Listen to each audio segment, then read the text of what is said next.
बच्चों, आज हम आपको पढ़ाएंगे संस्कृत का पाठ नंबर 2 मातृदेवो भव। द्वितीय पाठः मातृदेवो भव। मुकुलः एकः बालकः अस्ति। मुकुल एक बालक है। तस्य एकम मित्रम अस्ति। तस्य मतलब उसका एक मित्र है। तस्य नाम सतीशः अस्ति। और तस्य मीन्स मित्र का नाम क्या है? सतीश है। एकदा सतीशस्य जननी ज्वरेण पीड़िता अभवत्। एक बार सतीश की माता बुखार से पीड़ित थी। सा अवदत् भो सतीशः। वह बोली मतलब उनकी माताजी बोली, भो सतीश, हे सतीश, गच्छ वैद्यम आनयः। जाओ और वैद्य को बुला लाओ। सतीशो अवदत्। सतीश बोला, अयम मे क्रीडनस्य कालः। यह मेरा खेलने का समय है। मम मित्राणि आगच्छन्ति। मेरे मित्र आ गए हैं। अहम क्रीडनार्थम गच्छामि। मैं खेलने के लिए जा रहा हूँ। इति उक्त्वा सः बहिः अगच्छत्। यह कहकर वह बाहर चला गया।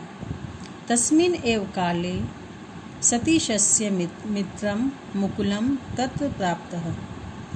और उसी समय पर सतीश का मित्र मुकुल वहाँ पर आ गया। सः सतीशस्य जननीं ज्वरेण पीड़िताम् अपश्यत्। उसने सतीश की माँ को ज्वर से पीड़ित देखा। सः ताम् अपृच्छत्। उसने उनसे पूछा, कुत्र सतीशः गतः? सतीश कहाँ गया है? इति। सा अवदत्। वह बोली, मित्रैः सह क्रीडितुं गतः।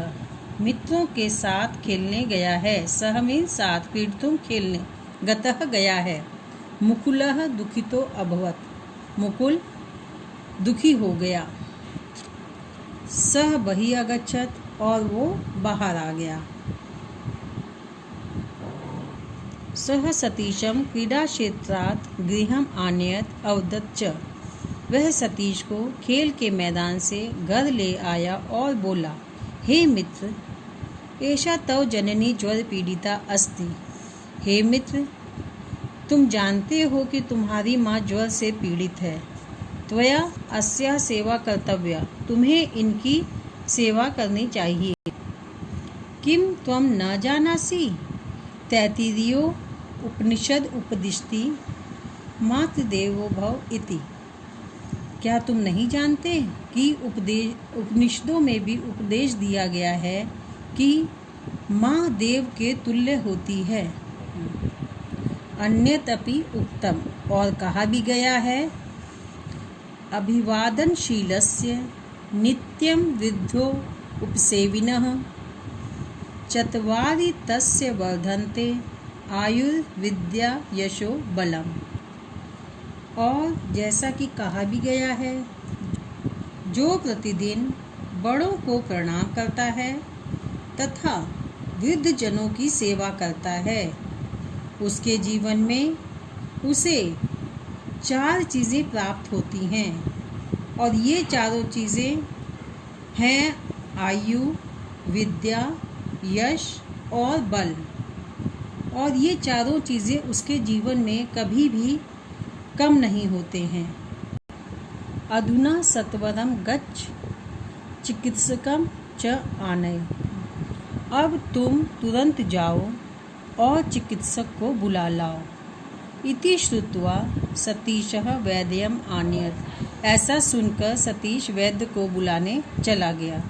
तस्य जननी प्रमुदिता अभवत्। और उसकी माँ प्रसन्न हो गई। बच्चों, इसी के साथ ये पाठ समाप्त होता है।